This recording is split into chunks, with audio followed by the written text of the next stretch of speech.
product research. How could you go onto something and say, well, that's going to be crap? Let's say you went onto Amazon USA. The average sales for the particular product you're looking at was like $3,000. That would say to me, the way you're going to minimize shipping, you're going to initially speak to your supplier about how can you minimize the weight and the dimensions of the product. So when you go to ship it, you've already got an advantage. Trademarking, I'm going to tell you a top secret that nobody is telling anyone about this. The issue with trademarking is one, yes, there is a cost to it, but here's the hack.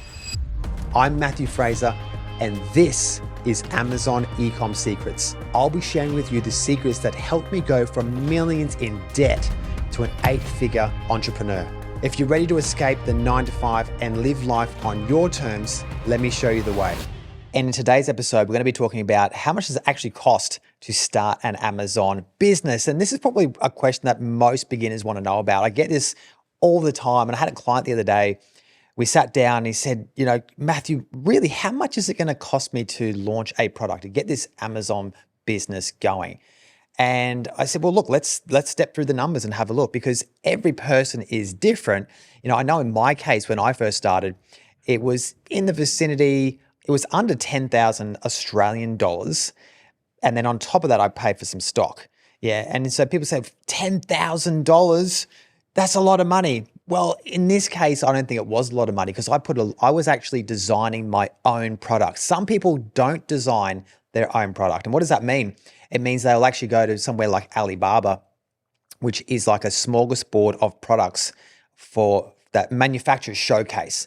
And if you go onto Alibaba.com, you can actually see how much a widget is going to cost you, how much a yoga mat is going to cost you, or how much a chopping board is going to cost. And it'll also give you not just the cost price per unit, but also an MOQ, so a minimum order quantity. And it just so turns out, as you can imagine, that the more you order through these companies, the cheaper the per unit cost is going to be. Now, if you buy something that's just straight off their marketplace and you don't do any changes whatsoever, so you don't change the color, you don't add some sort of a special feature, then that's going to be the cost, which is displayed. But as soon as you start altering things, new colors, new different formats of products, then the factory is probably going to have to go and do different tooling and put more time and effort into designing that product for you. So therefore the cost could increase, or the MOQ certainly could increase for you. So that's when I talk about it's on a case by case. I've also got a client right now who has completely designed his product from scratch. It's not like he's taking an existing chopping board, for example, and altering it into something new beaut. This product just does not exist. So he's got to invest a lot more money into his product than perhaps some other people who can just go to Alibaba and buy an off-the-shelf product. And of course, the products range, don't they? All the way from baby products to clothing to auto products to healthcare products, everything down to, you can actually go to Alibaba and buy literally screws. Yeah, just little tiny screws, and you might decide you want to be a screw and nail expert and just sell those. Now, as you can imagine, those products are going to be like cents, as opposed to maybe a healthcare product. It might cost you $100, $200 initial cost price just to get one unit. So it varies for everybody. So I sat down with my client and he had a budget in mind. He really didn't want to spend really any more than certainly 10. And so we started stepping through those numbers and what is the process. And of course, the first process is going to be doing some market research, right? Market research in deciding what type of niche you want to do. Now, this can be quite daunting for a lot of people because they don't know where to start. Obviously, that's why I get clients, because I can step them through those processes of where to find this information and make their life certainly a lot easier, where they can also save money. I think actually something interesting just thinking about is the reason why people actually come to me is not only to get my expertise and how to grow a business to, in my case, over $45 million in sales, scaled across the whole world, but also they pay me so I can tell them how to actually save money. It seems almost like a counterintuitive, but you actually pay me so that you save money. I've got a client, for example, and I know I digress here, but I think this is really, really important, because the client came to me after she had already placed an order. So she'd done her own market research. She decided that this particular product was going to be for her, and her investment was going to be 30,000 30,000 Australian dollars. And then she came to me. But by that stage, she'd already signed the contracts with the manufacturer. She'd already paid an $8,000 deposit. And after looking at the product selection, I was really worried. I mean, really worried. This could be a $30,000 investment. And that was just for the product. That didn't include the shipping, okay? It could have been a fatal, fatal mistake. And so my advice to her was actually walk away from the $8,000. Try and get the $8,000 back from the manufacturer because that's the deposit you've paid. And luckily in her case, she's actually walked away from that product because that's the best advice I could give her. If she'd have gone ahead and spent $30,000, I actually sat down and worked out for her how much it would cost to try and sell these products because I believed that it was going to be extremely difficult to sell these widgets to the mass audience. And it was actually going to cost her in the vicinity, by the time you added the product, the shipping, duties, taxes, fulfillment, then spending money on advertising, because in this particular case, she only wanted to sell it through Shopify. She wasn't even going to sell it through Amazon. We're talking, hold it, I hate even saying it, to the tune of like $50,000. That is what the minimum cost would have been to her had everything played out. And that's why I said, walk away from the 8. Okay, and let's just start again because we can recover from 8. It's going to be really hard to recover from 50. So that is a word of warning, and that's why you invest money in someone like myself who can mentor you through these really challenging times for people who are new to this game of online business. So back to my client, how can we spend under $10,000 in his case to launch a product? Well, the first thing I said was go and do market research. What are the tools they're going to be? Now, I'm going to share with you some of the tools that I said to my client. One of them is going to be free tools, just like Google. You can jump onto Google and you can get a wealth of information. And you want to be checking on there, I guess, the product itself. How does it sit in the marketplace? You don't want to be buying a product that is simply just not going to sell. So you want to know there's got some strong demand.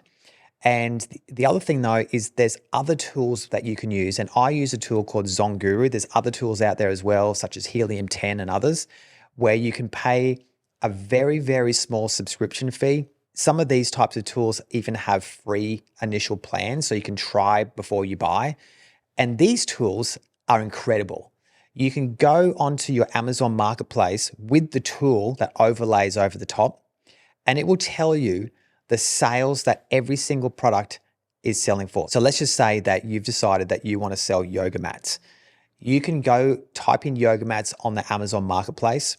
All the yoga mats will come up. You can press this feature button through this third-party software, and it will display for you all of the sales for all of the different products, including the sales volume, the review ratings.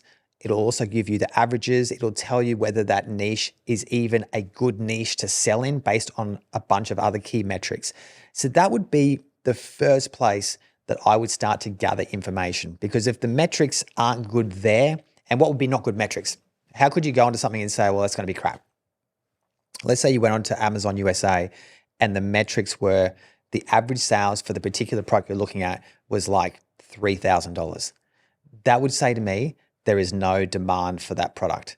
That would be my initial inclination. But let's say there's something different where it's a brand new product to market. It's only new. And I'll give an example, a nut milk maker, right? You can get these, they're like blenders now, and they make nut milk, right? They seem to be quite fashionable at the moment. They're sort of penetrating the market.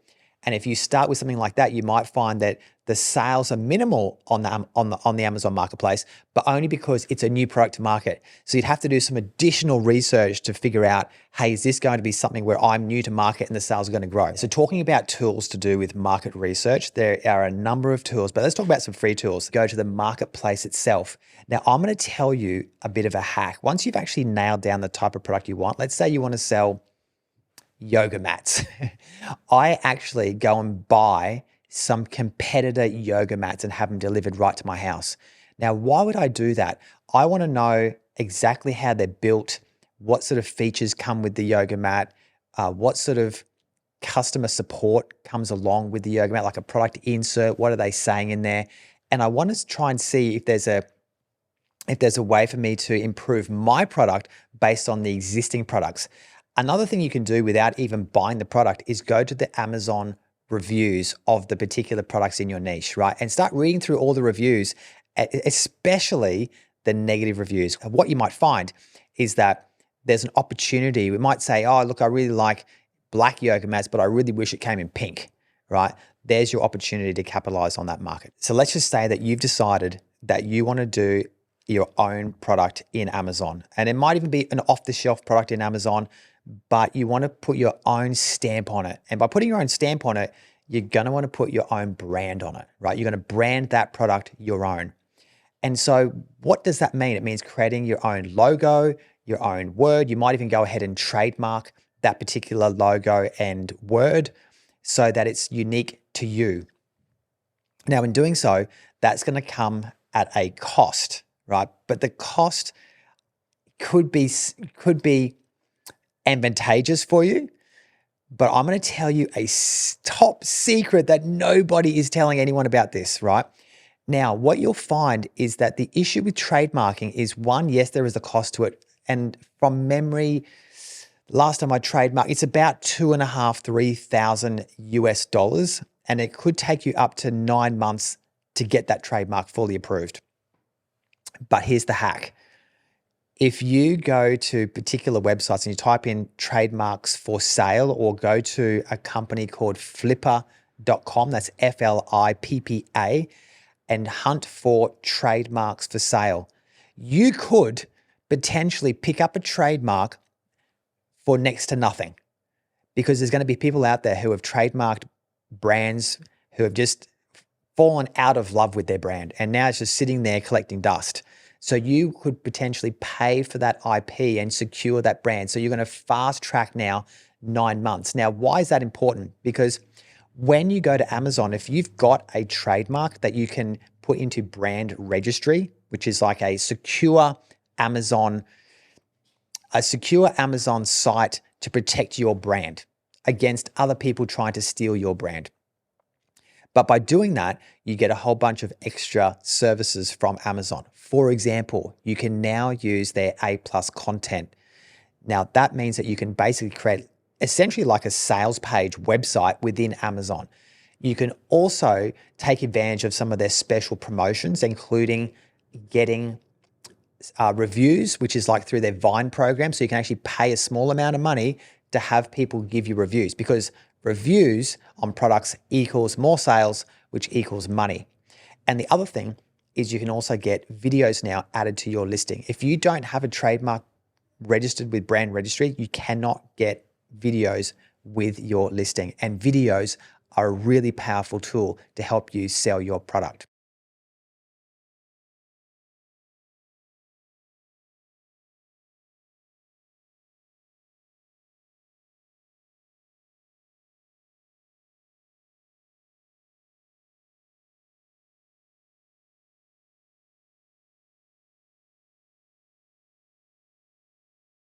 So along with getting a trademark, you want to think about getting branding behind it, which means what is the color of the logo? Who is your avatar? You know, what kind of message are you trying to sell through your brand? Most people will go to a company, for example, like 99 Designs. That is a company that you can use that will help you select a brand name if you don't have one already, or a logo, or if it's just a word, the font type of the logo.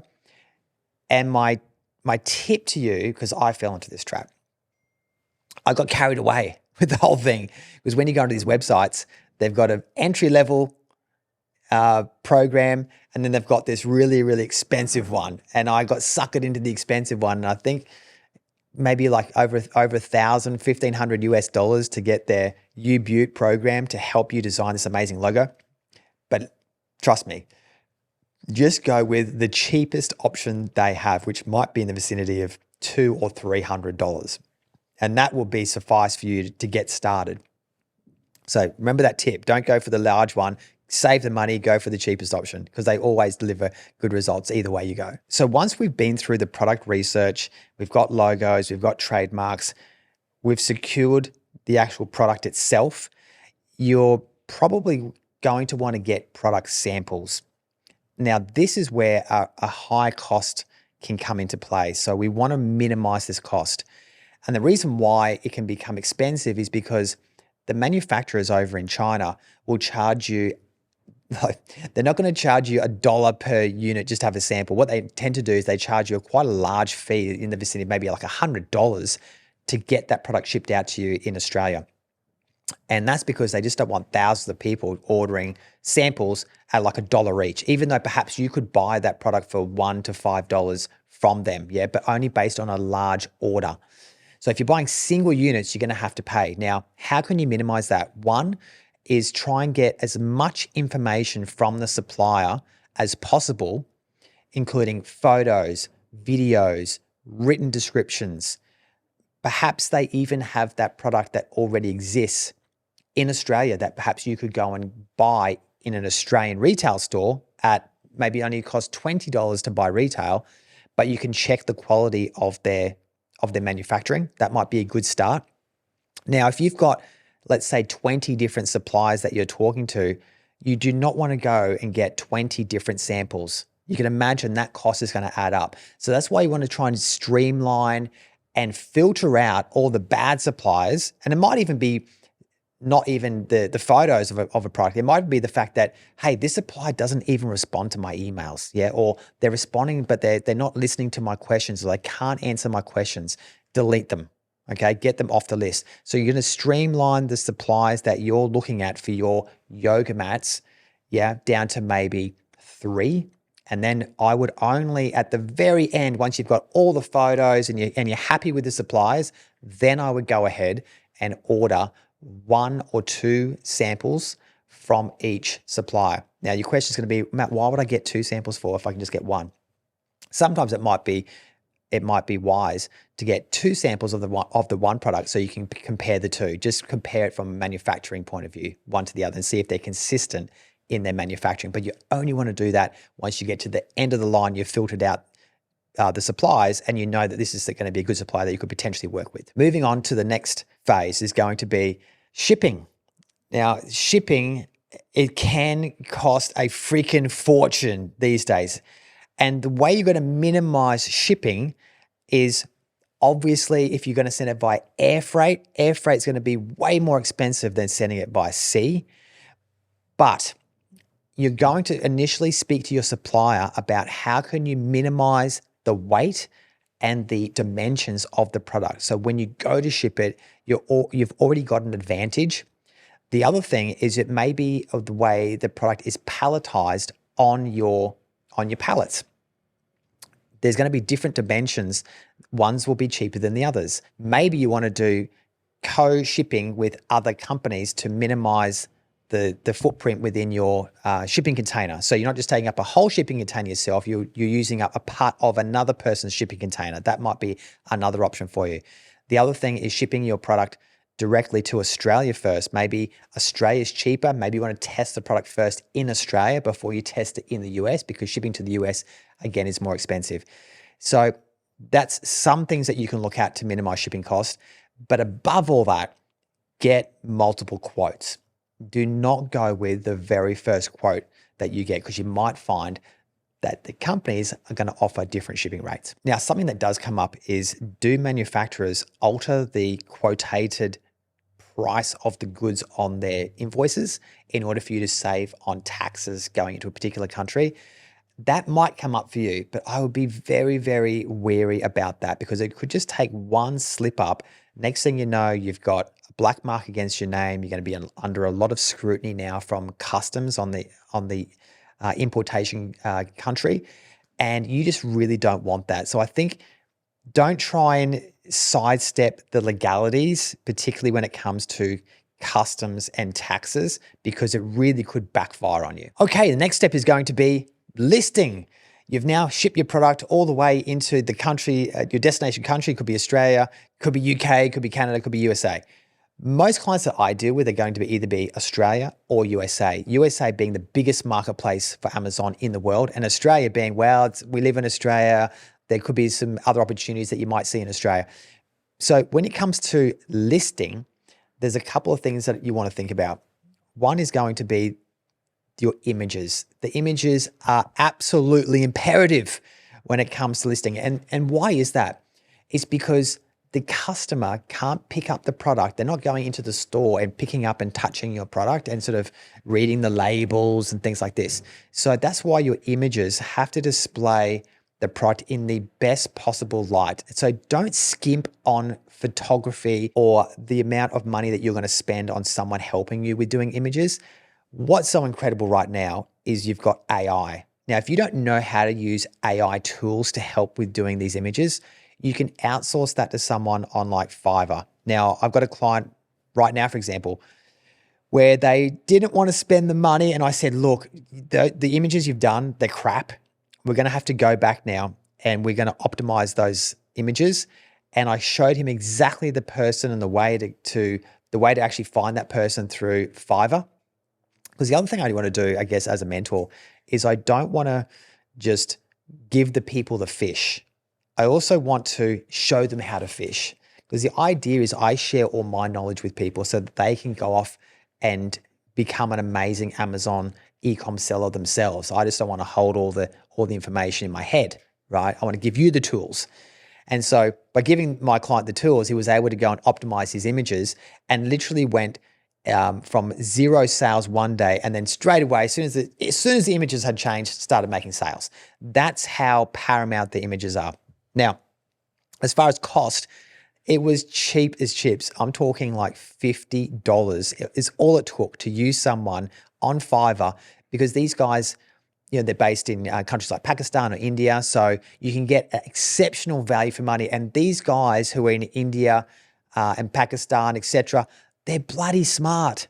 These are very, very smart people. They know how to use these tools like the back of their hand. So definitely take advantage of these people. Okay, so once you've launched your product, you're going to want to start playing around with some other features within Amazon. One of them is going to be PPC, that is pay-per-click, which is just advertising within the Amazon marketplace. Now, that is something that you can easily blow out and waste a lot of money. So my advice to you is go and do some research. Don't just start straight away, right? Find out how to best optimize your PPC, especially in the beginning where you can save money. For example, don't start off spending hundreds of dollars a day on PPC, because you could blow out your $10,000 within like a very, very short amount of time. Start off really low, like maybe $5 a day or $10 a day, and learn how to use PPC. I tell you what, there's so much opportunity within just the advertising space. If you became an expert in PPC, you probably wouldn't even have to sell on Amazon ever again. But I'm just kidding aside. You would definitely want to sell on Amazon, but you would be a valued person with some valuable knowledge, and PPC is so instrumental in getting sales. So once you've now made all your sales, things have started off, they're going well, you want to think about customer experience. Now, what I do is I actually outsource my customer service. I use a company called Zon Support. They are exceptional. And so if you really want to tap into another company who can look after that, definitely look at Zon Support. Cost-wise, I think look, the plans are going to vary from person to person. I think for me, it's about a few $100s a month, maybe even less. Let's say $200 to $300 a month for their service. And so what they're going to do is basically look after responding to customers. Let's say there's a customer sends back a faulty item, they can send out a new one. They kind of just take all the day-to-day operations of customer service off my plate and let me focus on the bigger picture, like getting better products and optimizing my listing and making more profit. All right, guys, so as we come to a conclusion with this episode, let's just go through those numbers again. Now, for the product market research, we allocate, say, probably $50. Then we go on to branding. I would allocate probably $300 there. Plus, depending on, and fingers crossed, you can actually buy an existing trademark. Let's say you could pick one up for $500, an abandoned and disused trademark that you could tap into. So $500 there. Plus then we're talking listing optimization, let's say approximately $50 to $100. Let's say $100 for that. Then we're talking customer support. That is something that you probably don't even have to do. That is probably something further down the track. I've added it in there anyway in case you want to outsource that. And let's allocate that to say $300 for the first month. Okay, so let's add in some customer support there. I would allocate about $300 for the first month for that. Now, keep in mind with customer support, you could actually do that yourself. You don't really need to outsource that, but let's just say you did, okay? So now with all those costs considered, it's about $1,750. Now, on top of that, you're going to factor in your shipping and also the product cost itself. Now, that, of course, is going to vary from person to person, and of course, not just the product itself, but then how much of that product that you ultimately sell. So at $1,750, we're actually under the $2,000 that I had initially kind of thought about, and well under the $10,000 odd that I spent. So that information I've just given you has really probably saved you like $8,000. Okay, thank you. You are welcome for that. So guys, thank you so much for joining me in this episode. Really hope you've enjoyed it. And of course, reach out to me if you've got any further questions. Look forward to seeing you next one. Thanks for tuning into Amazon Ecom Secrets. If you enjoyed this episode, the best way to show your support is to give a 5-star review on Apple Podcast and Spotify, and make sure to subscribe on YouTube so you don't miss an episode. You can also find more at I'm Matthew Fraser on all social media platforms. Thanks so much. Take care.